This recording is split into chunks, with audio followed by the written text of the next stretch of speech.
પલટો આવ્યો છે। પારડી તાલુકાના અનેક વિસ્તારોમાં વાતાવરણમાં પલટો આવ્યો, વરસાદ આવ્યો છે।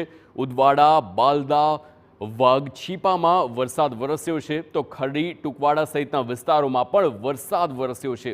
વરસાદ પડતા વાતાવરણમાં ઠંડક પ્રસરી છે, પરંતુ હાલ આ સમાચાર જ્યાં વલસાડ જિલ્લામાં વાતાવરણમાં પલટો આવ્યો છે અને ધોધમાર વરસાદ પડ્યો છે।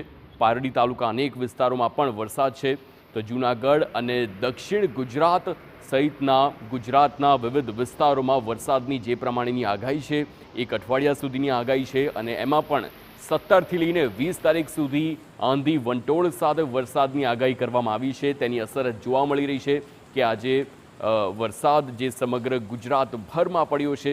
સૌરાષ્ટ્રની વાત કરીએ, દક્ષિણ ગુજરાતની વાત કરીએ, હાલ અમદાવાદ, ગાંધીનગરની વાત કરીએ તો ત્યાં પણ ધોધમાર વરસાદ તેની શરૂઆત થઈ ગઈ છે।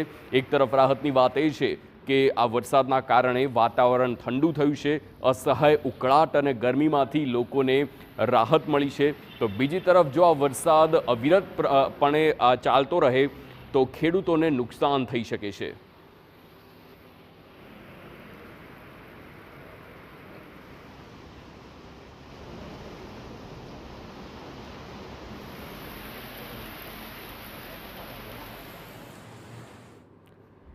તો અમદાવાદના વિરમગામ તાલુકામાં પણ